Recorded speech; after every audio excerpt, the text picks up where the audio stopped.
الحمد لله رب العالمين،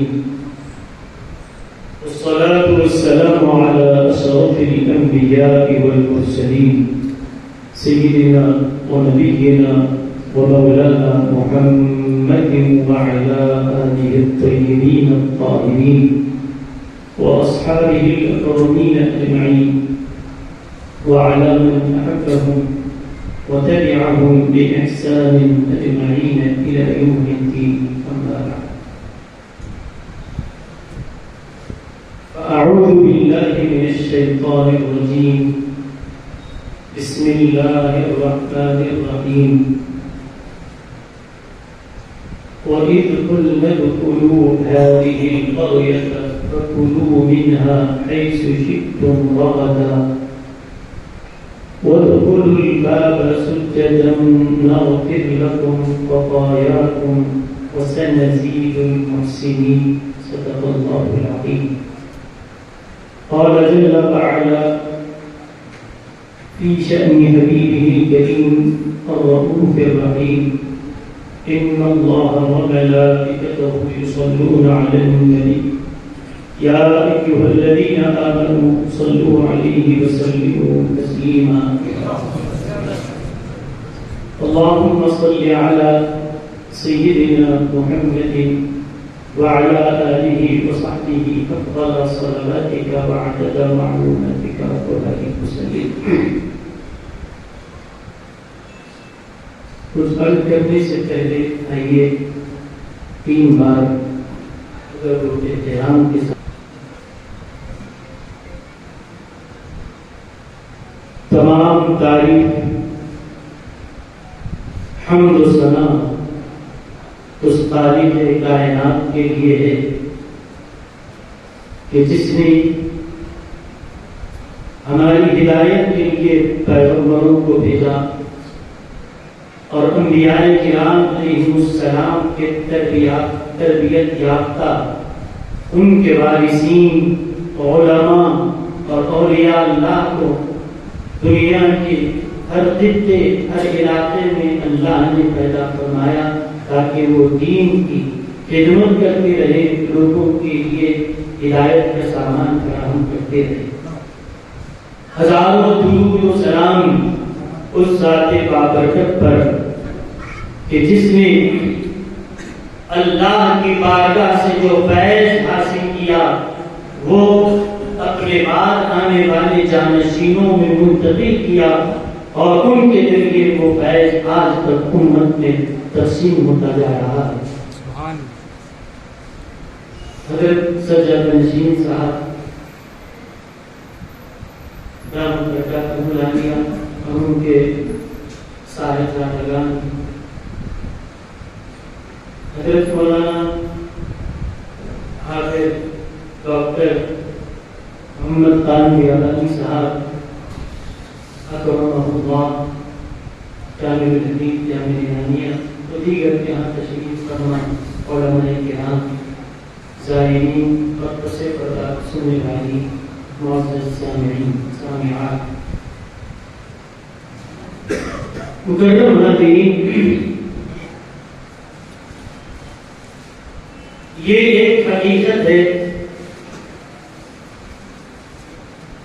اللہ تعالی ہی توبہ قبول فرمانے والا ہے، اللہ ہی دعاؤں کا سننے والا ہے، لیکن اللہ تعالی نے دعاؤں کی قبولیت کے لیے بعض مقامات کو متعین کیا ہے، بعض جگہوں پر بعض مقامات میں اللہ نے وہ اثر رکھا ہے کہ عام مقامات پر دعا کی جائے تو اثر الگ ہوتا ہے اور وہاں دعا کی جائے تو اثر الگ ہوتا ہے، حالانکہ ساری زمین اللہ ہی کی ہے۔ اللہ نے اسی طرح جیسے خاص جگہوں پر برکت رکھی ہے، پہلے آپ کی بات سمجھ لیں کہ اللہ سے ہم جب مانگ رہے ہیں، دعا کر رہے ہیں، تو بندہ اپنے رب سے مانگ رہا ہے تو چاہے گھر میں رہ کر مانگے، چاہے سفر میں رہ کر مانگے، چاہے مسجد میں آ کر مانگے،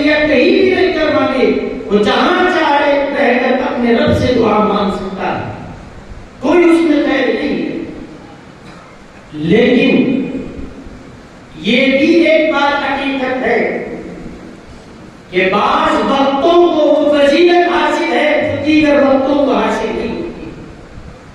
سارا وقت اللہ ہی کا بنایا ہوا ہے، لیکن عام وقتوں میں اگر کوئی دعا کر رہا ہے تو وہ دعا کا اثر الگ ہے. اگر تہجد کے وقت کر رہا ہے تو دعا کا اثر الگ ہے. مانگنے والا بھی وہی ہے اور جس ذات سے مانگ رہا ہے وہ رب بھی وہی، لیکن وقت بدل گیا، تاثیر بدل گئی.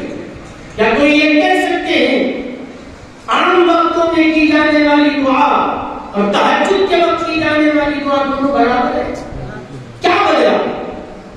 کیا جس سے مانگ رہے ہیں کیا وہ ہستی اللہ کی ذات کے اس کے علاوہ سے کسی سے مانگتا بھی نہیں جاتا؟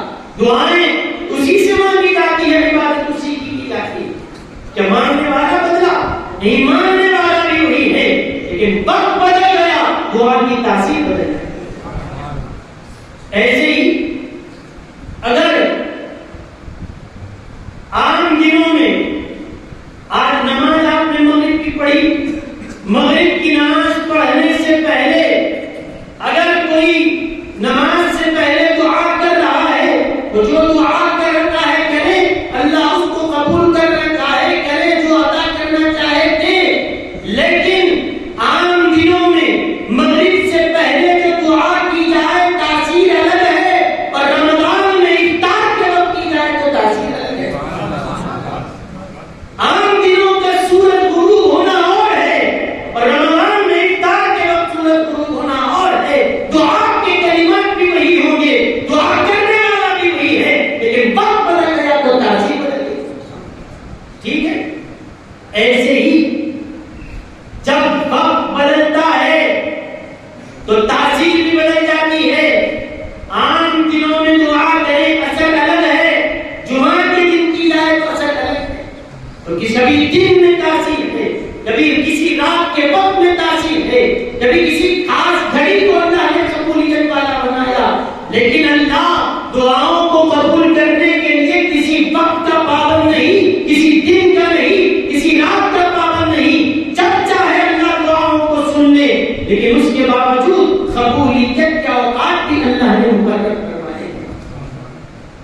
یہ تو بات ہو گئی وقت کی، ٹائم کی. اب اگر جیسے وقت میں قبولیت کا اثر ہے اور قبولیت کی گھڑیاں ہیں، ایسے ہی اللہ نے دعاؤں کی مقبولیت کے لیے کچھ مقامات بھی بنائے. اور جگہ جا کر دعا کریں اثر الگ ہے، لیکن وہ قبولیت کے مقام پر آ کر دعا کرے اثر الگ ہوتا ہے. کوئی اس کا انکار نہیں کر سکتا، یہ ماننا ہے، حقیقتیں ہیں.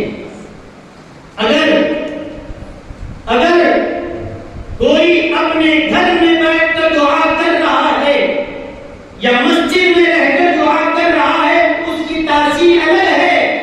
اگر کوئی کعبے کے دروازے کے سامنے جا کر دعا کر رہا ہے، اس کی تاثیر الگ ہے. عام وقتوں میں کھانا کھاتے وقت یا پانی پیتے وقت دعا کرو اثر الگ ہوگا، زمزم پیتے وقت دعا کرو تاثیر بدل گئی. چیز بدل نہیں آ سکتا.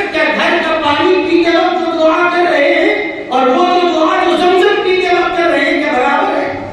کوئی کہے نہیں اللہ ہی سے مانگ رہے ہیں، مانگنا تو اللہ ہی سے ہے، لیکن جب کسی کی نسبت لگ جاتی ہے تو تاثیر بھی بدل جاتی ہے. کیا زمزم کا پانی اللہ نے بنایا اور یہ ہمارے پاس جو پانی ہے کہ کسی اور نے بنایا؟ وہ بھی اللہ نے بنایا، یہ بھی اللہ نے بنایا. فرق اتنا ہے، پانی تو پانی ہی ہے، اسی نے اتارا، اسی نے نازل کیا ہے، لیکن فرق یہ ہے یہ عام پانی ہے اور اس پانی کو حضرت اسماعیل کی ایڑیوں سے نسبت حاصل ہو. اب اس میں قبولیت بھی الگ ہے، اس میں تاثیر بھی الگ، اس کی شفا بھی الگ ہے. اور ایسے ہی اگر کوئی شخص کپڑے پہن رہا، نئے کپڑے پہنتے وقت دعا پڑھ رہے ہیں، دعا جو چاہے کرے، اللہ کا شکر ادا کرے کہ اللہ نے اتنے اچھے کپڑے پہنائے، اس کا شکر ادا کرو اور مزید اللہ نعمتیں دے، جو چاہے دعا کرو. لیکن یاد رکھو عام کپڑے پہنتے وقت جو دعا کریں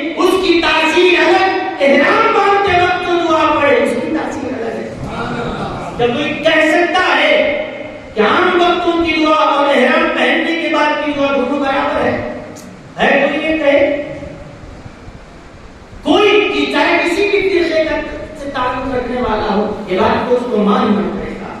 ایسے ہی کسی جنگل میں چلے جاؤ اور وہاں جا کر پہاڑوں پر رہ کر پہاڑوں کی چوٹیوں پر چڑھ کے دعا کرو، تاثیر الگ ہے. صفا مروا کی پہاڑی پہ چڑھ کے کرو، تاثیر الگ. قبولیت کا مقام تو غرض کے کبھی قبولیت اللہ وقت میں رکھتا ہے.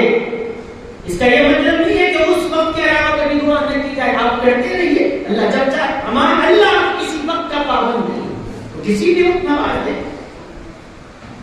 بلکہ وہ قبولیت پہ قبول کرنا چاہے تو مرنے سے پہلے، روح نکلنے سے پہلے بھی سچی توبہ کرے. اللہ اس کی توبہ بھی قبول کرتا ہے. وہ کسی کا پابند نہیں ہے، لیکن پھر بھی اللہ نے قبولیت کے مقامات بھی متعین کیے، قبولیت کے گھڑیاں بھی اللہ نے مقرر فرمائی ہیں. ایسے ہی اگر میں مثالیں آپ کو دیتے چلا جاؤں اور بیان کرتا جاؤں تو یہ کتنے ہی آپ کے سامنے آ جائیں گے. مگر یہ بات ماننا پڑے گا کہ دعاؤں کی قبولیت کے لیے کبھی اللہ نے وقت کو ذریعہ بنایا، وہ وقت قبولیت والا ہوتا ہے. کبھی جگہ میں تاثیر ہوتی ہے اور کبھی کسی شخصیت میں تاثیر ہوتی ہے. وہ شخص اگر کرتا ہے تو اثر الگ ہے، کوئی اور کرتا ہے تو اثر الگ ہے. ایک کارٹون حضرت سیدنا بابا فرید الدین بن شکر رحمۃ اللہ علیہ کے پاس آئی اور آ کر کہنے لگی حضرت میرا بچہ بڑا ستا رہا ہے، بیمار رہتا ہے، آپ اس کے لیے دعا کرنا. حضرت نے بلایا، اس کو دعا پڑھی اور دعا پڑھ کر دم کیا. اس کے بعد جو عورت گھر کو گئی تو دیکھا کہ اب وہ بچہ تو راتوں میں رو رہا تھا، وہ رونا بند. وہ جو ضد کر رہا تھا، ستا رہا تھا، وہ سب چلا گیا، جو مرض تھا دور ہو گیا. وہ بولی آخر ایسا کیا ہے جو انہوں نے پڑھا اتنے دن سے بچے کو میں سمجھنا چاہتے نہیں سمجھتا، پھر کیا پڑھ کے دم کیے کہ اتنا تبدیلی آئی. اگلی مرتبہ جب گئی تو حضرت سے کہا، حضرت آپ میرے بچے پہ آخر کیا دم کر کے پوچھے، کیا دم کیا کہ اتنی تبدیلی اس کے اندر آ گئی، وہ جو راتوں میں رو رہا تھا سب چلا گیا، کیا ہے؟ حضرت نے فرمایا کچھ نہیں، میں نے قل هو اللہ احد کا سورہ پڑھ کے دم کیا. اس کے بعد وہ بیٹھ کر دیکھی کوئی اور لوگ کیا ہے، حضرت سورہ اخلاص پڑھے دم کر کے چلے گئے، وہ بھی شفا پا گیا. اب یہ سمجھ گئی کہ بھئی اتنی دور سے سفر کر کے یہاں آنے کی ضرورت کیا ہے، فارمولا تو نہیں ہے، فارمولا تو نہیں ہے کہ سورہ اخلاص پڑھ لیں گے دم کر لیں گے، ہم آنے کی کیا ضرورت ہے. کچھ دن کے بعد وہ بچہ پھر ستانے لگا تو اب گھر میں بیٹھ کر سورہ اخلاص پڑھ کے اس کے اوپر دم کی. خاموش نہیں بیٹھا، ایک بار بھی ایک کے زائد مرتبہ پڑھتی رہی لیکن فرق نظر نہیں آیا. اس کے بعد پھر بچے کو حضرت کے پاس لائی، حضرت بچہ پھر ستا رہا ہے. انہوں نے دم کر کے کہا وہی قل اللہ احد پڑھے، دم کر کے پھوکے، اسی وقت بچے کو شفا صحیح ہو گیا. اب وہ رک گئی کہ آپ جو پڑھ رہے تھے وہ بھی وہی سورہ ہے اور میں جو گھر میں پڑھ رہی تھی وہی بھی وہی سورہ. کیا قرآن کی تاثیر میں پڑھوں تو آ جائے اور آپ پڑھیں تو نہ آئے؟ کیا کلام اللہ میں کوئی اثر نہیں ہے؟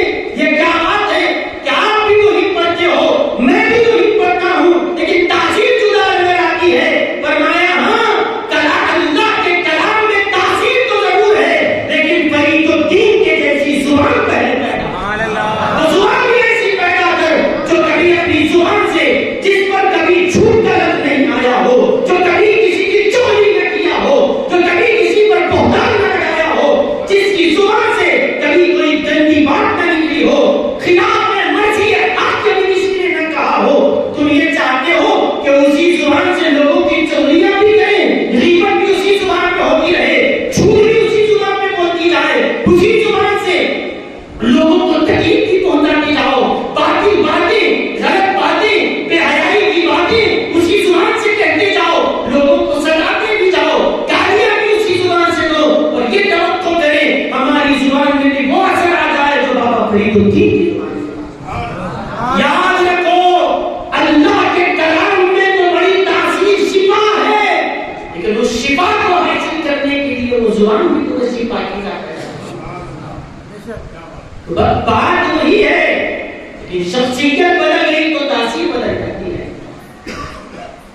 ایک بہت بڑے عالم بغداد آئے.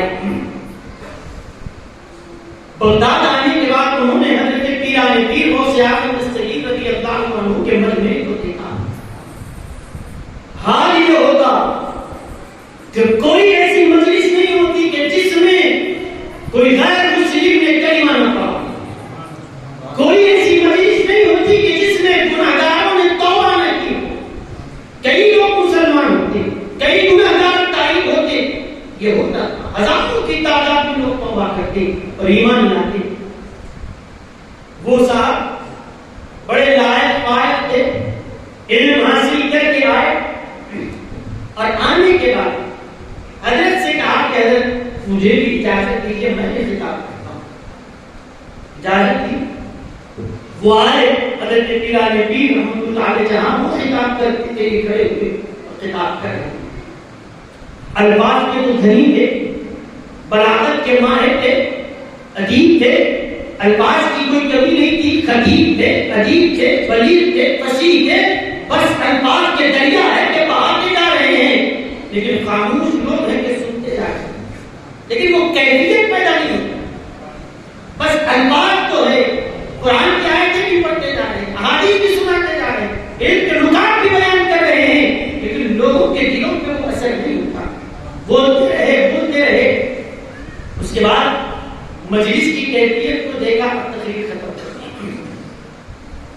اس کے بعد حضرت سے کہا کہ حضرت یہ جس کی مسند ہے اس پر وہی زید لینا ہے, آپ کی مسند.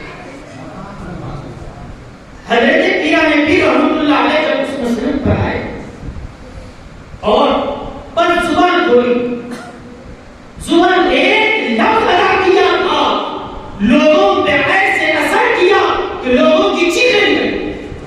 ابھی بیان شروع ہی ہوگا, ایک ایسی کیفیت پیدا ہوئی کہ لوگوں کی زبانوں سے چیخیں نکل رہی ہے. کوئی اللہ اللہ پکار رہا ہے, کوئی اے اللہ توبہ کرنا چاہتا ہوں اپنے گناہوں پر نادم ہو کر. کوئی ہے کہ جو اپنے کپڑے پھاڑتے ہوئے جنت کی طرف نکل گیا. خطاب ہوا تو وہ آ کر کہنے لگے عالم صاحب کہ حضرت کیا بات ہے کہ میں اتنے گھنٹوں سے ایسے علم کے دریا بہا رہا ہوں, کسی پہ کوئی اثر نہیں ہوا, اور آپ زبان کھولے مجمع میں کیفیت طاری ہو گئی. یہ کیا بات ہے؟ حضرت پیران پیر رحمۃ اللہ علیہ نے فرمایا, میاں بات یہ ہے کچھ لوگ وہ ہوتے ہیں جو اپنی زبان پر محنت کرتے ہیں, اور کچھ لوگ وہ ہوتے ہیں جو زبان پر نہیں دل پر محنت کرتے ہیں, اور جو دل سے بات نکلتی ہے وہ ضرور اثر کرتے ہیں. کچھ وہ ہیں جنہوں نے زبان پر محنت کی ہے, وہ زبان کی محنت کی, وہ اثر صرف زبان سے نکلتی ہے, بات کان تک پہنچتی ہے. زبان سے نکلنے والی بات صرف کان سے ٹکراتی ہے, اور جو بات دل سے نکلتی ہے وہ کان سے داخل ہو کر دل میں اثر کرتی ہے. ہاں, جو بات دل سے نکلتی ہے اثر رکھتی ہے, پر نہیں مگر طاقت پرواز رکھتی ہے. اس کو پر نہیں ہوتے لیکن وہ پھر بھی بول سکتی ہے. تو غرض کہ میں آپ سے عرض کرنا چاہتا, یہ بات طے ہوگی کہ قبولیت کے لیے کبھی کسی شخصیتوں کی زبان میں اثر ہوتا, کبھی قبولیت کے لیے کسی جگہ کا اثر ہوتا, کبھی قبولیت کے لیے کسی وقت کا اثر ہے. تو جب یہ سب مانتے ہیں تو پھر آئیے, میں نے سورہ بقرہ کی 58 آیت آپ کے سامنے رکھی. اللہ تعالی ارشاد فرماتا ہے کہ حضرت سیدنا موسیٰ علیہ السلام اپنی قوم کو لے کر جب آپ جا رہے تھے, وہ تفصیلی واقعہ ہے میدان تیہ میں, وہ اپنی امتیوں کے ساتھ وہ پھرتے رہے. اس کے بعد اللہ تعالی نے ان کی دعا کو مقبول بنایا اور اجازت دی کہ ہم تمہارے لیے ایک شہر عطا کرتے ہیں. وہ میدان میں بس پھرتے رہے, یتیم ہونا پھر زمین میں بس پھرتے تھے, لیکن چل رہے ہیں دن بھر چلتے تھے اور رات کو جب آ کر سو جاتے تھے، صبح اٹھ کے دیکھے تو صبح جہاں تھے پھر وہیں پر پہنچتے تھے. تو یہ اللہ کی نافرمانی کی وجہ سے اس قوم پر یہ عذاب آیا کہ بس جا رہے ہیں دن بھر چلنے کے بعد رات میں سو گئے، صبح اٹھ کے دیکھے تو جہاں آغاز تھا وہیں پر یہ چلتا رہا، سلسلہ چلتا رہا. لیکن جب اللہ نے حضرت موسیٰ علیہ السلام کی دعا کو مقبول بنایا تو پھر کیا ہوا؟ اللہ نے فرمایا ٹھیک ہے اب اس کو ہم ختم کر دیتے ہیں، آؤ ہم نے تمہارے لیے ایک شہر تیار کر دیا. ایک شہر جس میں قوم عاد آباد تھی اور اس میں قوم جباری جو رہا کرتی تھی، امانتہ وہاں تھے، ان کو اللہ نے وہاں سے نکلوایا. وہ نکل گئے، شہر پورا خالی اور بڑا سرسبز شاداب، میوے، باغات، ہریالی، پانی، نہریں، بس قدرتی وسائل سے بھرپور وہ شہر تھا. سب ہے لیکن آبادی نہیں، سب ہے مگر آبادی نہیں. اللہ تعالیٰ نے فرمایا کہ حضرت موسیٰ کی دعا کے صدقے میں اس قوم پر اللہ نے رحم کیا. فرمایا ہم تم کو یہ شہر میں داخلے کی اجازت دیتے ہیں، آؤ یہاں پر رہو اور یہاں کے باغات سے استفادہ کرو، کھاؤ پیو اور سکون سے رہو، اللہ کا شکر کرو. مگر یہ شرط اللہ نے رکھی کہ اس شہر میں جب داخل ہونے کی بات آئے تو اللہ کا شکر کرتے ہوئے، سجدہ کرتے ہوئے جائیں. اور پھر وقولوا حطۃ، اور یہ کہنا کہ اے اللہ ہم نے تیری نافرمانی کو اب کی، آج معافی چاہتے ہیں، ہماری توبہ قبول کر، یہ دعا کر کے اندر ڈالیں. حضرت موسیٰ علیہ السلام نے اپنی قوم کو یہ سنا دیا کہ دیکھو اللہ کیا فرماتا ہے.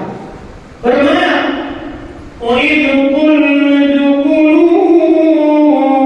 هَٰذِهِ الْقَرْيَةَ، اور جب ہم نے ان سے فرمایا کہ ادخلوا هذه القرية، اس شہر میں آ جاؤ. وہ شہر کون سا ہے؟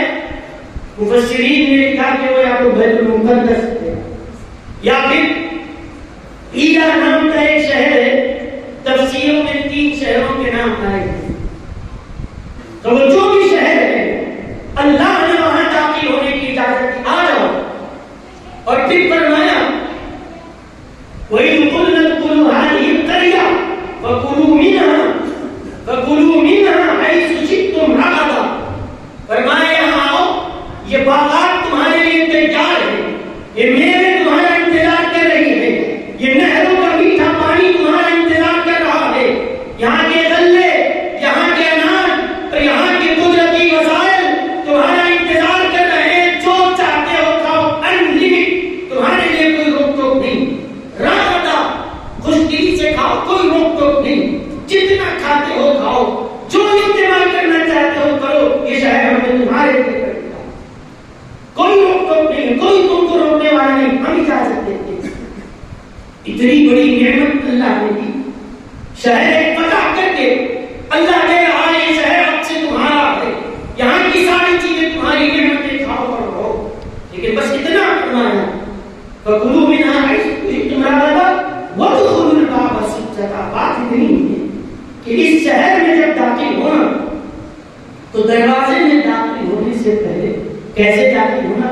سجدہ کرتے ہوئے داخل، سجدہ کرتے ہوئے داخل ہونا. اتفاق کی بات یہ کہ وہ شہر کے 7 دروازے تھے اور ان کو جب کہا گیا کہ سجدہ کرتے ہوئے جاؤ تو دروازہ بھی اسی طرف تھا جہاں قبلہ. تو ان کو کہا گیا کہ قبلے کی طرف ہے، سجدہ کرتے ہوئے جاؤ. سجدہ کون سا ہے؟ یا تو جو سجدہ ہم کرتے ہیں وہ سجدے کا حکم، یا پھر سجدہ شکر کا اللہ نے ان کو حکم دیا کہ اتنا عظیم الشان شہر تمہیں دے رہے ہیں، اللہ کا شکر کرو، شکرانے کا سجدہ کرتے ہوئے کرو. بعض لوگوں نے کہا کہ نہیں، بس اپنے آپ کو سب جھکاتے ہوئے اللہ کی تعریف کرتے کرتے ہوئے اس کا شکر کرتے ہوئے. لیکن بس اتنا اللہ نے فرمایا ادخلوا الباب سجدا کہ تم اس شہر میں داخل ہو سجدہ کرتے ہوئے، سجدہ کرتے ہوئے. اور دوسری چیز فرمائی وقولوا حطۃ، وقولوا حطۃ، اور یہ کہتے ہوئے داخل ہونا. حطۃ، حطۃ یہ خبر ہے، اس کا مبتدا محذوف ہے. یعنی مسئلتنا حطۃ اے اللہ، بس ہمارا مقصود، ہماری دعا، ہماری تمنا یہ ہے کہ اللہ ہماری دعاؤں کو تو قبول فرما، ہمارے گناہوں کو بس ہم پاک صاف ہو کے گناہوں سے پاک ہو کر اس شہر میں داخل ہوں. اے اللہ ہماری توبہ کو. تو اللہ نے ان کو دو چیزوں کا حکم دیا. پہلی چیز کیا تھی؟ سجدہ کرتے ہوئے آنا، اور دوسری چیز توبہ کرتے ہوئے آنا. دو چیزیں تو تھی. لیکن ہوا کیا؟ اس کے بعد اللہ نے فرمایا نغفر لکم خطایاکم. دوسری جگہ خطیئاتکم. دو وقت قرآن میں کہا ہے کہ تم ایسا کرو گے تو ہم تمہارے تمام سابقہ گناہوں کو معاف کر دیں گے. کیا قوم موسیٰ کی جو غلطیاں تھی، بنی اسرائیل کے گناہ کیا کوئی کم تھے؟ گناہوں کے انبار، نافرمانیوں کے تو ٹھیک انبار لگا چکے تھے. اللہ فرماتا ہے سجدہ کرتے ہوئے آؤ، اور یہاں اس شہر کے دروازے پر آ کر توبہ کرو گے، زندگی بھر کے تمہارے گناہوں کو معاف کر دیں گے. زندگی بھر کے تمہارے گناہ معاف ہو جائیں گے. اس کے بعد فرمایا وَسَنَزِيدُ الْمُحْسِنِينَ. یہ تو دیا، اس کے بعد اور مزید اور دیا. محسنین کے لیے اور دیا. جتنا دے رہے ہیں تو دے رہے ہیں، لیکن یہی نہیں اس کے علاوہ اور بھی عطا کریں گے. مگر یہ ہے کہ ہمارا شکر کرو اور گناہوں سے توبہ. اتنا گولڈن چانس، ایسا موقع ملا کہ بس وہاں کھڑے ہو کر توبہ کرو، پورے زندگی بھر کے گناہ. اور ایک شہر جو ساری نعمتوں سے بھرا پڑا ہے، وہ سارا تمہارا، جو چاہے گا کوئی روکنے والا نہیں، کوئی روکنے والا نہیں. بس یہ ہے کہ سجدہ کر کے جانا اور توبہ کرنا. لیکن ہوا کیا؟ حضرت موسیٰ سمجھا رہے ہیں کہ دیکھو خدا کا حکم ہے، ایسے نہ جاؤ، اکڑتے ہوئے نہ جاؤ. کیونکہ کسی کو اگر کوئی چیز مل جائے، کوئی علاقہ فتح کر لے، اب جا رہا ہے تو تنگ کر جاتا ہے، اکڑ کر جاتا ہے کہ میں جیت گیا ہوں. جیت کر آنے والا کیسا آتا؟ جیت کے آنے والا ایک ناز کے ساتھ چلتا ہے، غرور میں تکبر کے ساتھ آتا ہے کہ ہاں جتنے ہمارے خلاف تھے ہم نے سب کو کاٹ دیا اور میں ہوں یہ فاتح بن کر آ رہا ہوں. ایسے ہی تو جاتے ہیں لوگ. لیکن اللہ نے فرمایا ہمیں یہ تکبر پسند نہیں ہے، ہمیں عاجزی پسند ہے. شکر کرتے ہوئے ہم تواضع کو پسند کرتے ہیں. لیکن کرنے کے دو کام تھے، دو بھی ہونا ہے. فرمانے حضرت موسیٰ ایسا مت کرو. جب دروازے میں داخل ہونے کی بات آئی، حضرت موسیٰ نے فرمایا دیکھو سجدہ کرتے ہوئے جانا ہے. ساتھ میں چل رہے ہیں حضرت موسیٰ کے، لیکن جب سجدہ کرنے کی بات آئی تو بجائے سر جھکانے کے ایسے ہی پیر پھیلا کر ران کے بدلے پیر گھسیٹتے ہوئے اندر گئے. حضرت موسیٰ کہتے ہیں دیکھو خدا کا حکم ہے سجدہ کر کے آؤ. یہ سر جھکانے سے کہ نہیں، ہم سر نہیں جھکاتے. بس ایسے ہی رانوں کے بل، سرین کے بل گھسیٹتے ہوئے اندر پیر آگے کر کے داخل ہوتے ہیں. اللہ فرماتا ہے سر جھکا کر آؤ، یہ پیر تراش کر کے ہوئے. اور کہا کہ اللہ نے فرمایا قولوا حطۃ، یہ کہو کہ ہے حطہ. حطہ یا حط کے معنی ہے ایک سر گرا دے. اللہ فرماتا ہے تم حطۃ کہو، زندگی بھر کے گناہوں کا تمہارے اوپر جو بوجھ ہے ایک ہی لمحے میں سارا بوجھ اتار دو. گناہوں سے پاک کر دو. رکھتے کہا کہ حطۃ کہہ کر آؤ، توبہ کرتے ہو. لیکن بدل گئی قوم. حطۃ کہنے کے بجائے کہا حنطۃ. ایک نون بڑھا کے حطۃ میں ایک بڑھا ہے حنطہ. کہنے لگے حطۃ کا معنی تھا توبہ کرتے ہیں اللہ معاف کرو، اور حنطہ کہتے ہیں اللہ ہمیں اناج اور غلے کھانے کی اور چیزیں عطا. مطالبہ کسی اور دیا جا رہا ہے. حتہ کو کیا کر دیا؟ بدل کے ہنتا کر دیا. اور یہ سمجھتے رہے تھے زبان سے ہتہ بولو یا ہنتا بولو حضرت موسیٰ کو کیا کرو. انداز تو وہی ہے نا دونوں کے بولنے کا. وہ بولیں گے لیکن ان کی نہیں سنیں گے. نافرمانی کرتے تھے. اللہ نے فرمایا وَبَدَّلَ الَّذِينَ ظَلَمُوا قَوْلًا غَيْرَ الَّذِي قِيلَ لَهُمْ. ان ظالموں نے اللہ کے اس فرمان کو بدل دیا. اور کیا کیے؟ غیر الذی قیل لہم، اس چیز سے بدل دیا جو ان کو کہا ہی نہیں گیا تھا. اپنی طرف سے کچھ بدل کے آئے ہو، اپنی طرف سے کچھ لے کر آئے ہو. اسی لیے یاد رکھیے یہ تو قوم موسیٰ ہے کہ جن کو کہا کچھ اور گیا اور اپنے آپ سے بدل کر وہ کہتے ہیں. ایک امت موسیٰ کی مثال تو دیکھ لی. آؤ میں تم کو امت محمدیہ کی بات کرتا ہوں کہ اللہ نے ہم کو بھی حکم دیا کہ مکہ میں داخل ہو تو احرام پہن جب لبیک پڑھتے ہوئے آنا. ان کو جو کلمات سکھائے تھے وہ ان کو حکم تھا. ہمیں کہا کہ لبیک پڑھتے ہوئے آنا. 1400 سال گزر گئے. جو لبیک ہمارے نبی نے سکھایا ہے آج تک ان کے غلام وہی پڑھتے ہوئے. ہم کو بدلنے والے نہیں ہیں. جو کلمہ ہمارے نبی نے سکھایا ہے ہم آج تک اسی جو لفظ انہوں نے ادا کیا وہی کرنا چاہتا ہے. اسی لیے وہ تو نبی کے سکھائے ہوئے الفاظ کو بدل دیے.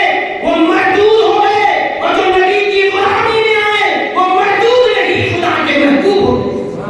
اور جو آتا ہے وہاں سے رحمت لے کر آتا ہے. کوئی مردود نہیں ہوتا. تو بدل دیا. لیکن خدا کا وہ حکم قوم موسیٰ نے تو عمل نہیں کیا. لیکن اللہ کو پسند یہ ہے کہ جس شہر میں فتح ہو، جو شہر مفتوح ہو، وہاں پر داخل ہو تو سجدہ کرتے ہوئے، شکر کرتے ہوئے، توبہ استغفار کرتے ہوئے داخل ہو. وہ قوم موسیٰ بھی چلی گئی. وہ زمانہ بھی بدل گیا. حالات بدلے. یہاں تک کہ اللہ کے رسول سیدنا محمد رسول اللہ صلی اللہ علیہ وسلم تشریف لائے. اور ایک وقت وہ بھی آیا کہ اس قوم پر، وہ شہر کو اللہ نے پتہ نہیں کیا تھا، وہ داخل ہونا چاہتے تھے وہ نکالے جا رہے تھے. مسلمانوں پر بھی وقت آیا کہ مکے میں رہنا چاہتے تھے مکے سے نکالا گیا. حضرت موسیٰ کی قوم کو قوم جبارین داخل ہونے سے روک رہی تھی. لیکن امت محمدیہ کو مکہ کے وہ قوم جبارین تھے کہ کفار و مشرکین. وہاں روکنے والے جبارین ہیں، یہاں روکنے والے مشرکین ہیں. سرکار مکے سے نکلنے پر مجبور کیا ہجرت کر کے مدینہ. اب حضرت موسیٰ اپنی امت کو لے کر اس شہر میں داخل ہو رہے ہیں اور ہمارے آقا علیہ السلام اپنے غلاموں کو لے کر مکے میں داخل. حکم تو ان کو تھا لیکن سیرت میں آیا ہے، حدیث کی ساری کتابوں میں پڑھو. اللہ کے رسول علیہ السلام جب مکہ فتح ہوا سارے لوگ دیکھ رہے ہیں کہ کیسی شان کے ساتھ اللہ نے مکے کی فتح عطا فرمائی. حضور جب داخل ہو رہے تھے تو اپنے اونٹ پر تشریف فرمائے. سر کو اتنا جھکا لیا کہ بار بار آپ کے کجاوے کی لکڑی سے سر ٹکراتا تھا. بالکل سر جھکائے ہوئے روتے ہوئے جا رہے ہیں، استغفار کرتے ہوئے جا رہے ہیں اور اللہ کا شکر ادا کرتے ہوئے جا رہے ہیں کہ اے اللہ، جس کعبے کے پاس سے، جس مکے سے ایک وقت تھا مسلمان نکالے گئے، آج تو ہم کو مکہ مکرمہ میں فاتحانہ شان سے داخل کر رہا ہے. سینہ تان کر نہیں گئے، سر جھکا کر اللہ کا شکر کرتے ہوئے، اس کی تعریف کرتے ہوئے، استغفار کرتے ہوئے اللہ کے حکم اسلام. لیکن قرآن نے جس کو بیان کیا اور جو حکم اللہ نے اتارا وَادْخُلُوا الْبَابَ سُجَّدًا، اس قوم نے تو عمل نہیں کیا تھا. خدا کے اس فرمان پر ہمارے آقا سیدنا محمد مصطفیٰ صلی اللہ علیہ وسلم نے عمل کیا.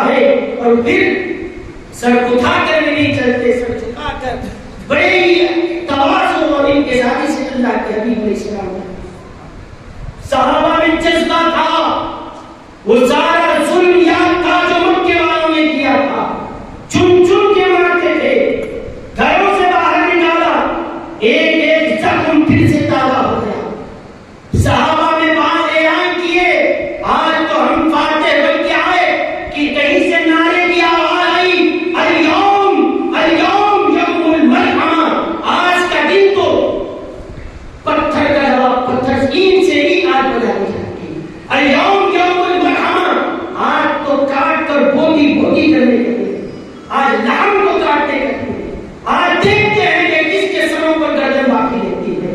ہمیں سب کے چہرے یاد ہے جنہوں نے ہمیں مارا تھا، وہ سب ہمیں یاد ہے جنہوں نے ہمیں ستایا تھا، ہمارے باپ کو مارا، ہمارا بیٹا ہم سے چھینا، ہمارے گھروں سے ہمیں بے دخل کیا، سب کے چہرے ہم جانتے ہیں۔ کہیں سے آواز آئی الیوم یوم الملحمہ، آج کا دن کیا ہے؟ آج تو چکتا بوٹی ہونے کا، آج تو دوست کے ٹکڑے ٹکڑے ہونے والے تھے۔ حضور سے ٹائم میں یہ آواز آئی، جیسے ہی سنا فرمایا نہیں، آج کا دن یہ ملحمہ والا دن۔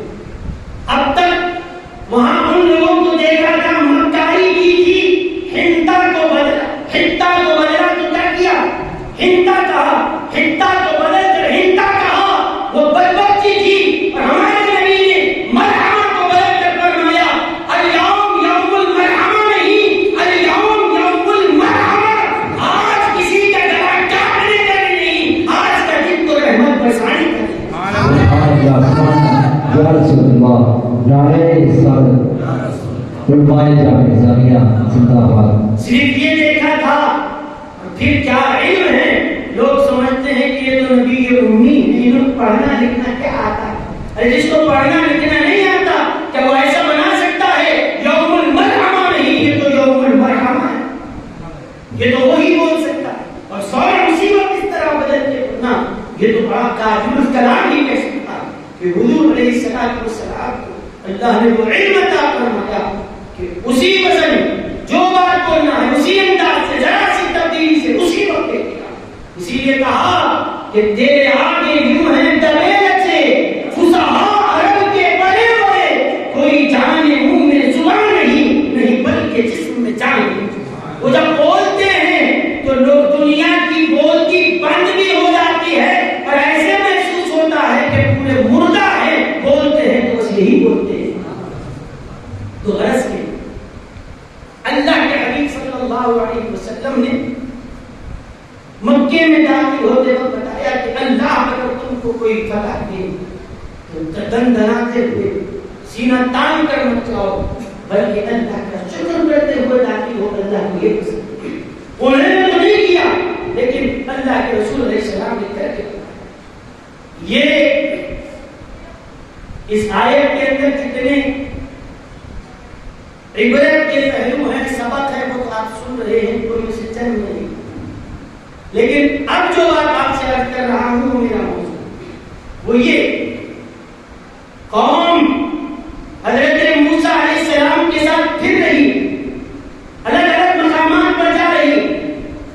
اب مجھے بتائیے اللہ اگر ان کی توبہ قبول کرنا چاہتا ہے تو ان سے یہ کہے جہاں ہے وہیں پہ توبہ کر لو، قبول کروں گا، لیکن جہاں ہے وہیں پہ توبہ نہیں کرائی، کہا کہ اس شہر کے دروازے کے پاس آ کر توبہ کرنا۔ اور یہ میری بات نہیں، یہ قرآن آپ کے سامنے سنا۔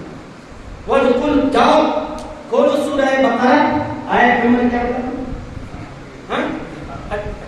58 آیت نمبر آگے جائے آیت نمبر وَادْخُلُوا الْبَابَ سُجَّدًا، اور وَقُولُوا حِطَّةٌ سے فرمایا جا رہا ہے، وہاں اگر توبہ کرنے کا حکم دیا جا رہا ہے۔ کیا آپ کبھی غور کر رہے ہیں توبہ کرنے والے یہ لوگ، قبول کرنے والا اللہ ہے۔ آج یہی تو ہم سے کہا جاتا ہے دعا مانگنا ہو تو آپ گھر میں بیٹھ کے بھی مانگ سکتے ہیں، آپ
مفسرین نے فرمایا وہ شہر کو اللہ نے اس لیے خاص کیا تھا. آپ سمجھتے ہوں گے کہ کوئی بڑے بڑے نیک لوگ وہاں تھے جس کی وجہ سے وہاں جا کر دعا کر رہے ہیں. ہم کہیں گے وہ شہر کو اللہ نے تھوڑا خالی کروا دیا, خالی کر کے ان کو انہیں آپ آئی, تو مطلب پہلے سے کوئی آبادی نہیں ہے. جب کوئی آبادی ہی نہیں ہے, کوئی رہنے والا ہی نہیں ہے, تو پھر شہر میں رکھا کیا تھا؟ مفسرین نے فرمایا کوئی وہاں زمین پر رہنے والا تو نہیں تھا, لیکن زمین کے اندر وہاں کچھ لوگوں کی مزارات تھے, انبیاء کی قبریں تھی. اللہ تعالیٰ نے اسی لیے فرمایا تم جہاں چاہے رہ کر دعا کرو, ہم چاہے قبول کریں یا رد کریں ہماری مرضی ہے, لیکن تمہاری زندگی بھر کے گناہ معاف کرنے کے لیے تم سے توبہ وہاں کرواتے ہیں جس شہر میں ہمارے پیارے آرام کر رہے ہیں. ورنہ پھر کہیں گے کہ آخر اس شہر میں رکھا کیا تھا؟ آپ مجھے بتائیں, کعبہ تھا کیا؟ کعبہ تھا نہیں. پھر کیا تھا اس شہر میں؟ کیا تھا اس شہر میں؟ اگر کہیں کہ وہ شہر بیت المقدس تھا تو ہم کہیں گے بیت المقدس کی اگر ہو تو اس کے لیے بھی آپ قرآن پڑھو, الذی بارکنا حولہ, مسجد اقصی کے اطراف ہم نے برکتیں رکھی ہے. مفسرین نے لکھا کہ مسجد اقصی کے پاس برکتیں کیا ہے؟ وہ برکتیں انبیاء کے مزارات. تو اللہ اس قوم کی توبہ قبول کرنا چاہا تو کہاں بلایا؟ کہاں بلایا؟ اس شہر کے دروازے کے پاس, وہاں بلا کر توبہ کر رہا ہے. کون تھے؟ اگر وہاں نیک بندے جو بھی ہیں وہ زندہ نہیں تھے, وہ اپنے قبروں میں آ گئے. اس مقدس شہر میں اللہ بلا کر توبہ کروا کر بتا رہا ہے کہ ہاں توبہ قبول کرنے والے ہم ہی ہیں, لیکن اس علاقے میں آ جاؤ, یہاں ہمارے محبوب بندے ہیں, ان کی برکت سے ہم تمہاری توبہ کو قبول کرتے ہیں. اب آگے ہمارے شیخ الحدیث حضرت علامہ مولانا محمد خواجہ شریف صاحب رحمۃ اللہ علیہ, اللہ ان کو بڑی رحمت فرمائے. حضرت صدر الشیوخ رحمۃ اللہ علیہ کے وہ خلیفہ تھے. حضرت نے بڑی پیاری بات لکھی ہے, وہ فرمائے کہ یہ میاں دیکھیے, کوئی یہ سوچ سکتا ہے کہ کسی بھی بزرگ کے پاس اگر آپ جا رہے ہیں, اگر وہ زندہ ہیں تو ہم ان سے مل سکتے ہیں, مصافحہ کر سکتے ہیں, فیض لے سکتے ہیں, لیکن جو انتقال کر گئے ان سے کیا کریں گے؟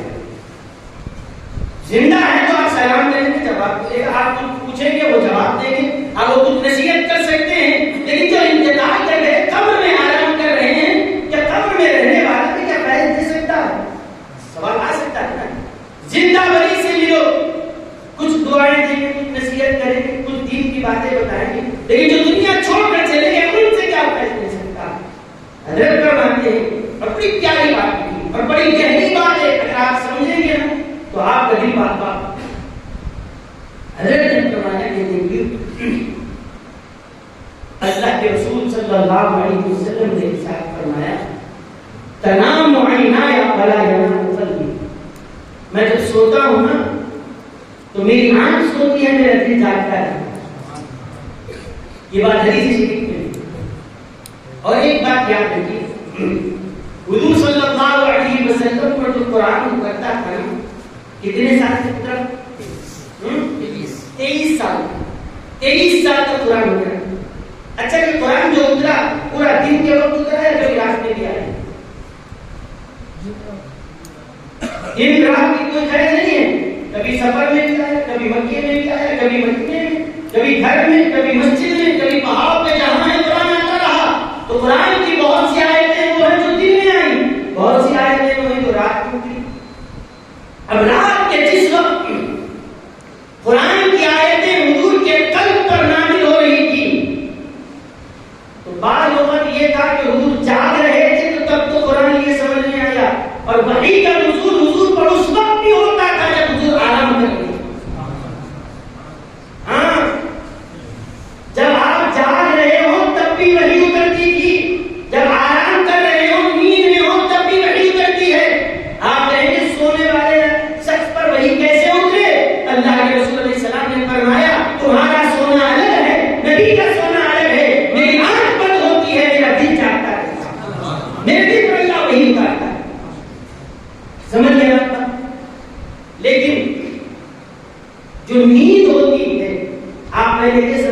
کہ نیند ہے کیا؟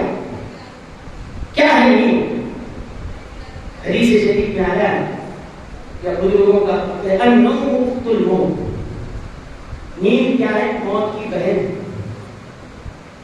ایک مردہ شخص اور ایک سونے والا، دونوں میں کوئی فرق نہیں ہے، ویسے ہی پڑے ہیں، اس کو بھی احساس نہیں ہوتا کہ بعد کیا ہو رہا ہے۔ سونے والے کو کیا پتا ہے کہ بعد کیا چل رہا ہے، وہ بالکل سو گیا۔ فرق اتنا ہے وہ مردے کی سانسیں نہیں چل رہی ہے کہ سو اس کی سانسیں چل رہی ہے، بس صرف سانس کا فرق، سانس کا فرق ہے، یہ سانسیں اس کی چل رہی ہے، روح اندر ہے، اس کے پاس روح نہیں ہے، اس کے پاس روح ہے، بس اتنا ہی فرق۔ ورنہ رات بھر کیا کسی صبح اٹھنے والے سے پوچھے رات کے 2:05 پر کیا ہوا تھا، آپ کہہ سکیں گے؟ نہیں، بھلے وہ سو گیا تھا، وہ نیند کیا ہے؟ النوم اخت الموت، سونا وہ موت کی طرح۔ یاد رکھیے ہر رات ہم جب سو کر اٹھتے ہیں کہ ہمیں پیغام تعلیم ہے کہ آج تم رات میں تو سو گئے ہو، صبح جو اٹھے ہو یاد رکھو ایک نیند ایسی بھی تاری ہوگی جب سو گے تو پھر آنکھ نہیں کھلے گی۔ اب آنکھ کھل رہی ہے تو بستر میں، جب آنکھ کھولو گے تو بستر پر نہیں، کفن کے ساتھ اپنے قبر میں آنکھ کھولو۔ ہر صبح ہم کو پیغام، اسی لیے ہم کیا دعا پڑھتے ہیں؟ الحمدللہ الذی احیانا، اللہ کا شکر ہے جس نے ہمیں زندگی عطا کی۔ یہ موت ہی کی طرح تھی، ہماری نیند گویا ایک موت ہی کی طرح تھی، اٹھتے ہی اللہ کا شکر کرتے۔ اگر میری آنکھ نہ کھلتی تو قبر میں چلا جاتا، مولا تیرا شکر ہے کہ ایک نیا سورج دیکھنے کا موقع دیا، ایک نیا دن مجھے دیا، ایک نئی زندگی دی۔ الحمدللہ الذی احیانا، اللہ کا شکر ہے کہ اس نے ہمیں زندہ کیا، کب؟ بعدما اماتنا، پہلے ہم پر موت طاری کی، پھر سے ہم کو زندہ کیا۔ تو نیند بھی ایک طرح کی، بولیے نیند بھی ایک طرح کی موت ہے۔ تو حضرت فرماتے ہیں کہ نیند سونے والا ایک ہے جو شخص سو رہا ہے، اور ایک شخص وہ ہے کہ جس کا جنازہ رکھا ہوا ہے، یہ بھی نیند میں وہ بھی نیند میں۔ فرق اتنا ہے اس کی نیند عارضی ہے، وہ ابدی نیند سو گیا، وہ ہمیشہ کی نیند سو گیا، لیکن یہ بھی نیند میں وہ بھی نیند میں۔ اب اللہ کے رسول صلی اللہ علیہ وسلم آرام فرما رہے ہیں اپنے مکان، اپنے تخت پر، اپنے بوریے پر، اپنے بستر پر آرام کر رہے ہیں۔ دیکھنے والے دیکھ رہے ہیں کہ آنکھ بند ہے، آنکھ بند ہے، لیکن اس وقت بھی نیند کی حالت میں بھی قرآن اترتا ہے، وحی آتی آ رہی ہے۔ اور پھر اٹھنے کے بعد کیا وحی آئی تھی بھولے نہیں، جو وحی اللہ نے آپ کے قلب پر اتاری وہی پیغام آپ امت تک پہنچا رہے ہیں۔ اب بتاؤ کیا ان کا سونا یا آرام فرمانا کیا وحی کے لینے میں کبھی رکاوٹ بنا؟ کیا وحی کے یاد کرنے میں کبھی رکاوٹ بنا؟ کیا وحی لے کر امت تک پہنچانے میں رکاوٹ بنا؟ کہا نہیں، ان کا سونا بھی جاگنا ہے، ان کا جاگنا تو جاگنا ہے، ان کا سونا بھی جاگنا ہے، ان کا سونا بھی جاگنا ہے۔ تو یہ کیا کہیں گے کہ اللہ نے ان کو وہ زندہ قلب عطا کیا، آنکھ بند بھی ہو جائے دل جاری رہتا ہے، اور ایسا زندہ ہوتا ہے کہ خود آج سے وحی لیتا بھی ہے، محفوظ بھی کرتا ہے، اور وقت آئے تو امت کو وہ سارا وحی اور پیغام پہنچانے والے بھی ہوں۔ تو سونے والے سو رہے ہیں، دیکھنے والے یہ دیکھ رہے ہیں کہ بستر پر ہیں، لیکن دل ایسا جاگ رہا ہے، وحی لے بھی رہے ہیں، فیض لے بھی رہے ہیں، اور امت کو عطا بھی کر رہے ہیں۔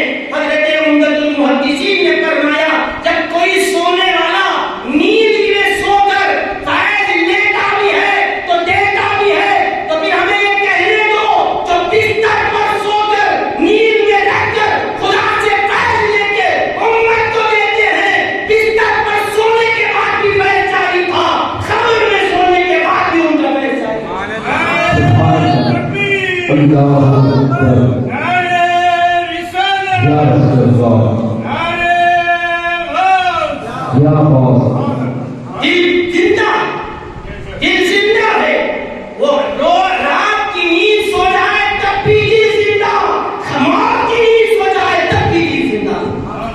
یہ یہ تو عام بات ہو گئی، اور ہمارے آقا علیہ السلام نے فرمایا میرے لیے وہ عام لوگوں کی طرح موت کا مسئلہ نہیں ہے، انبیاء اپنی قبروں میں زندہ ہوتے، یہ حدیث تو الگ ہے، یہ تو مسلم بات ہے، لیکن اس کے علاوہ یہ جو لوگوں نے دیکھا، اور ہر کوئی مانتا ہے کہ نبی کا، اسی لیے آپ دیکھیے اگر کوئی آپ یا میں یا دنیا کا کوئی بھی شخص خواب یہ دیکھا کہ اپنے ہاتھ سے اپنی انگلی کاٹ رہا ہے، اب چھری لے کے اپنے ہاتھ سے اپنی انگلی کاٹ رہے ہیں، کیا شریعت آپ کو اجازت دیتی ہے؟ میں خواب میں دیکھا اپنی انگلی کاٹ کے اٹھ کے صحیح کاٹ سکتے ہیں؟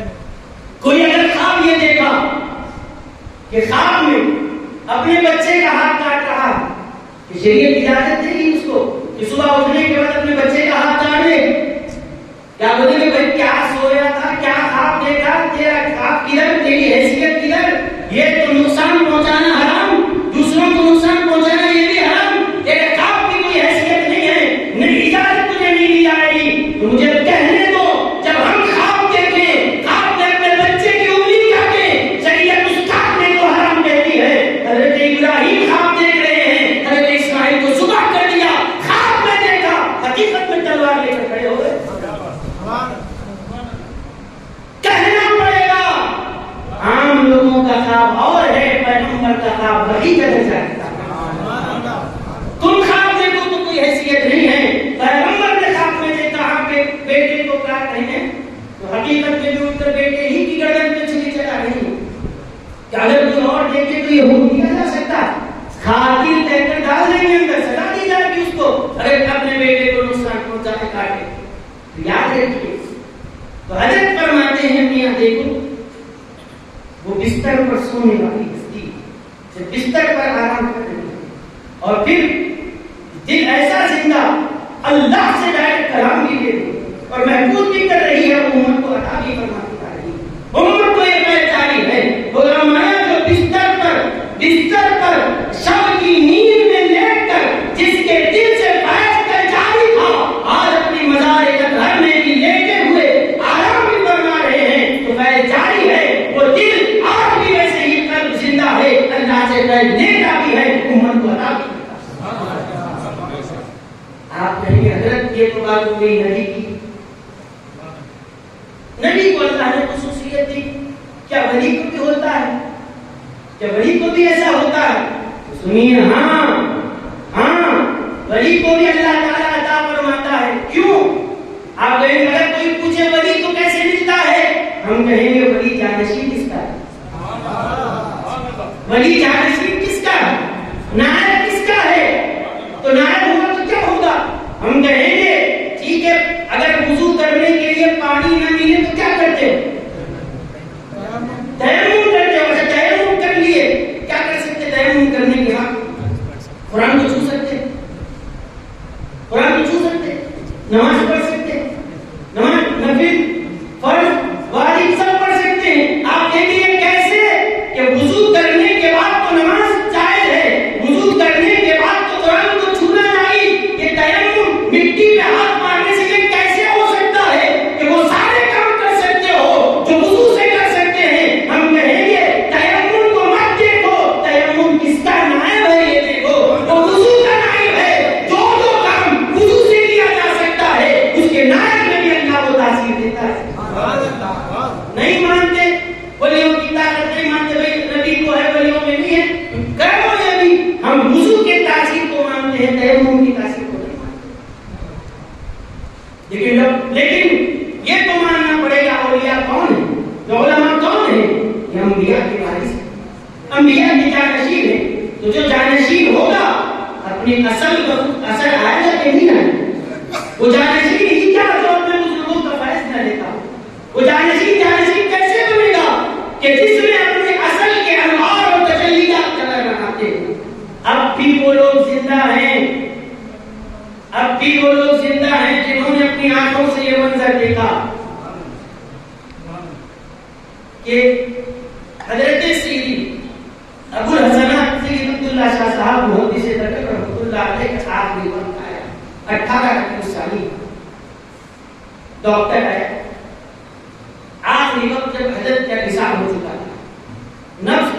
دیکھا ساٹھی تھے نبض نہیں چل رہی. جس طریقے سے چیک اپ کرنا تھا سب چیک اپ کر دیا کہ نبض بھی رکی ہوئی ہے, سانس بھی رک گئی, سب ہو گیا. ڈاکٹر گھر والوں سے مل کر کہتا ہے کیا بات ہے کہ انتقال ہو گیا؟ کہا کہ سانس تو نہیں چل رہی. کیا ڈکلیئر کر دیں کہ انتقال ہو گیا؟ کہا کہ یہی تو سمجھ میں نہیں آتا, سانس رک گئی ہے لیکن دل چل رہا. سانس رک گئی ہے اور میں نبض پکڑ کے دیکھ رہا ہوں, نبض کو پکڑ کے دیکھتا ہوں کہ وہ تو رک گئی لیکن دل ہے جاری ہے. لیکن اب تک میں نے نہیں دیکھا کہ جسم ٹھنڈا پڑ گیا, جسم کو سرد ہو گیا, سانس بھی نہیں چل رہی ہے, رگ بھی نبض بھی نہیں چل رہی ہے, لیکن دل ہے کہ برابر حرکت کرتا ہے. تھوڑی دیر دیکھتا رہا اور دیر دیکھتا اور, لیکن اس کے بعد سمجھ میں نہیں آیا. حضرت ابو برکات سید خلیل اللہ شاہ صاحب رحمۃ اللہ علیہ جب آئے آپ اب آ کر فرمایا ڈاکٹر صاحب آپ ڈکلیئر کر دیجئے کہ حضرت کی روح پرواز کر چکی ہے. تاکہ کیسے ڈکلیئر کروں, دل کو دھڑک رہا ہے. آپ نے فرمایا یہ عارف باللہ کا قلب ہے, یہ روح ہے تب بھی ذکر کرتا ہے, روح چلی جائے تب بھی یہ ذکر. سبحان اللہ سبحان اللہ سبحان اللہ. آج بھی وہ لوگ زندہ ہیں کہ جنہوں نے یہ منظر دیکھا ہے. اور خود میرے خاندان میں ایک صاحب ہے, میں نے خود ان کو دیکھا کہ رات میں جب وہ سو جاتے, نیند گہری نیند میں, کمرے کے بعد جا کر کھڑے ہو کر سنے اللہ اللہ اللہ اللہ, دل سے آواز صرف جس کا دل جاری ہو گیا. اور جس کا دل خدا کی یاد میں خدا کے ذکر میں جاری ہو جاتا ہے, موت اس پہ کوئی پہرا نہیں لگا سکتی. جس دل کو اللہ نے جاری کر دیا ہو, یہ ہم نے دیکھا ہے. حضرت محدث نجم کی اس حالت کو دیکھنے والے آج بھی لوگ زندہ ہیں, موجود ہیں. فرمایا وہ عارف باللہ کا قلب ہے کہ ذکر حق میں ہے. آج تک یہاں ایک دل دیکھنا ہے تو نقش بندی چلا. ہاں تو ایسا ذکر کرنے والا ذاکر تو دنیا سے جا رہا ہے, روح بھی نکل گئی لیکن اس کا دل برابر جاری ہے. تو سمجھ میں آیا جو فیض جو معجزہ اللہ نے اپنے حبیب علیہ السلام کو دیا ہے, وہی معجزے کا فیض آپ کی امت کے اولیاء کو کرامت کے طور پر سمجھ گیا. تقریر ایک بات کر کے میں طویل تقریر اس لیے دیا کسی مقام پر ہے, وہاں سے تشریف لانا ہے, ورنہ ہم مولانا شریف کا استفادہ کرنا ہے. ایک حدیث شریف پڑھ کر ختم کرنا ہوں انشاءاللہ. اسی وقت حضرت تشریف لائیں. صحیح بخاری اور مسلم میں حدیث شریف ہے. آپ یہاں آئے ہیں, یہاں آئے اللہ کی ولی کے پاس, ایک خدا کی محبت میں ہم یہاں جمع ہیں. کوئی دنیاوی مقصد نہیں, بلکہ اس لیے آئے. لیکن آپ کیا کرتے ہیں, ملتا کیا؟ دیکھیے جو جیسی نیت کر کے آتا ہے ایسا فیض بھی آتا ہے. آپ کہیں گے یہاں آتے ہیں تو ہم تو گھر میں بھی بیٹھ کے فیض پا سکتے ہیں. ہم کہیں گے اللہ وہاں ہم کو میدان میں رکھ کے بھی توبہ قبول کر سکتا تھا, وہاں بلا کے کیوں کرایا؟ تو آپ اور جگہ دعا کریں تاثیر الگ ہوگی.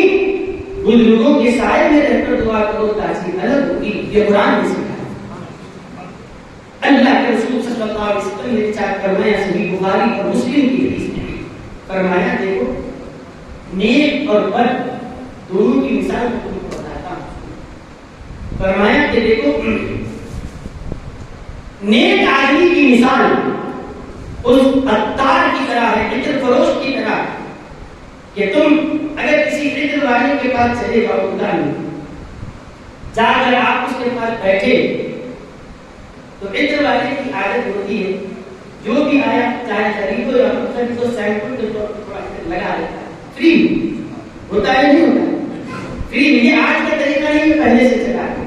اللہ کے حبیب علیہ السلام فرماتے تم وہاں عطر والے کے پاس جاؤ تو بغیر خریدے کے کیا کرے گا, تم کو عطر لگا دے گا. اب تمہارا جسم خوشبو سے مہکنے لگے گا.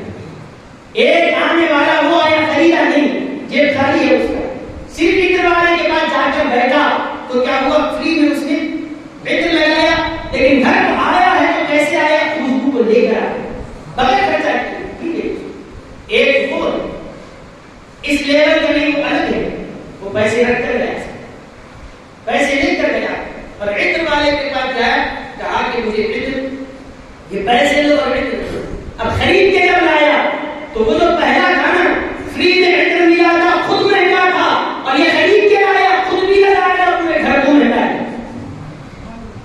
تو آنے والا نیک لوگوں کے پاس کچھ تو وہ ہوتے ہیں خود مہک کے جاتے ہیں, اور خود ایسے ہوتے ہیں مہکتے نہیں, مہک لے جاتے ہیں, جہاں جاتے ہیں سب کو مہکاتے ہیں. سبحان اللہ, جہاں جاتے ہیں سب کو مہکاتے ہیں. وہ فیض لینے والے بھی ہوتے ہیں, فیض دینے والے بھی ہوتے ہیں. اسی لیے یہ کون سمجھا رہے ہیں؟ اللہ کے رسول علیہ السلام. نیک آدمی کے پاس جاؤ گے, یا تو خود لگا دے گا, لے کے چلے جاؤ فری میں بھی خود, اور یا تو خریدو گے تو اپنے ساتھ شیشی میں تھیلی میں ڈال کر لے جاؤ گے, جب تک وہ خوشبو چلتی رہے گی تمہارے گھر والے سب خود معاف کر رہے گے.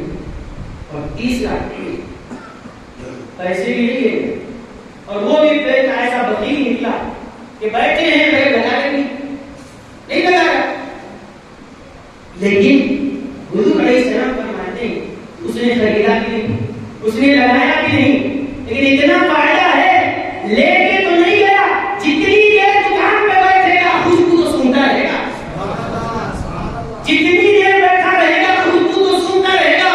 فرمایا اللہ کے نیک بندوں کے پاس آتے ہو تو کوئی خالی ہاتھ چاہتا ہی نہیں ہے. بعض وہ ہیں جو فائدہ لیتے ہیں اور لے کر دوسروں کو بانٹنے والے بن جاتے ہیں. بعض وہ ہیں جو خود لے کر خود مہکتے ہوئے چلے جاتے ہیں. اگر یہ کچھ بھی نہ ہو, جتنی دیر بیٹھو گے خوشبو پاتے جاؤ گے. اب یہ زائرین جتنے آئے ہیں تین طرح کے ہوں گے. اب حضرت ضیاء ملت جیسی شخصیت آئے گی تو وہ فیض لے گی بھی, دوسروں کو فیض دینے والی بھی ہے. کوئی ایسا رہے گا الگ دوسرے درجے کا کہ جو, کیونکہ وہ پیسے دے رہے ہیں لے رہے ہیں, ان کے پاس پیسہ ہے, ایک طرف پیسہ ہے ایک طرف مال ہے. ایسے ہی آیا ایک علم والا آیا, ایک طرف علم ہے ایک طرف فیض ہے. وہ فیض والے نے علم والے کو نواز دیا ہے نا. اس کے بعد کوئی دوسرا ایسا ہے کہ اتنا بڑا اس درجے میں نہیں ہے, لیکن آیا تو ہے نا, آیا تو ہے. جیسے میرے جیسا آدمی ہے, اتنے بڑا علم والا تو نہیں ہو. حضرت یہ کہہ کر نماز دے, علم ویسا نہیں بھی ہو, ہماری مسجد کا خطیب تو ہے, یہ کہہ کر نماز دے. کچھ بھی ہو مسجد کا ہماری خدمت گزار تو ہے, کہہ کر نماز دیں گے تو میں بھی جاؤں گا, خالی ہاتھ نہیں جاؤں گا. اس ولی کی خوشبو کو اپنے ساتھ گھر لے کے جانے گا. کچھ وہ ہیں جو لے کے جا کر دوسروں کو, کچھ وہ ہیں جو لے کے جائیں گے. اگر آخری درجے کا بھی کوئی شخص ہے کچھ نہیں لے کے جا سکتا, جب تک بیٹھا ہے برابر جوئیگر کی دکان میں جتنی دیر بیٹھے گا خوشبو پائے گا. بڑی کے دامن میں جتنی دیر بیٹھو گے خدا کی رحمت پائے. اور یہ میں نہیں کہہ رہا ہوں, بخاری اور مسلم کے. اچھا اس کے بعد بھائی یہاں آنے کے بجائے ہو سکتا ہے کسی کلب میں چلے جائے, یہاں نہ آتا تو نہ جانے کہیں اور جگہ چلا جاتا کسی برائی کے اڈے پر.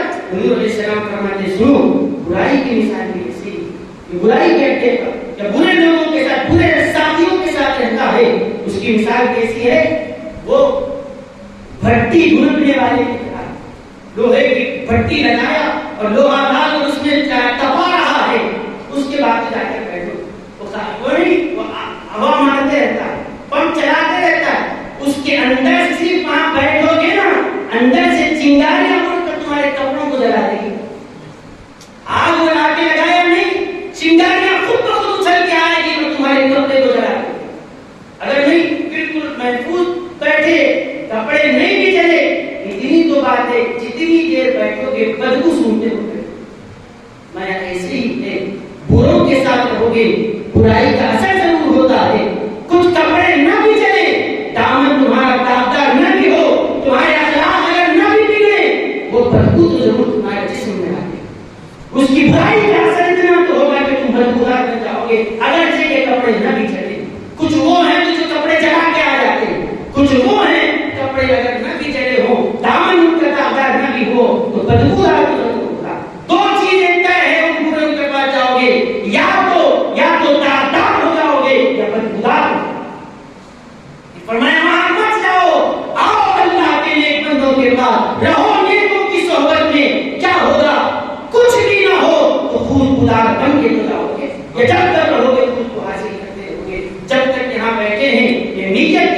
میں جتنا بھی بیٹھنا اللہ ہم کو نصیب کر رہا ہے. اللہ تعالیٰ یہ بزرگان دین ہیں. حضرت سیدنا عثمان رضی اللہ عنہ کی شہزادی آیا, وہ آل نبی ہیں. یہ حضرت امام حسین رضی اللہ عنہ کی وہ آل ہیں.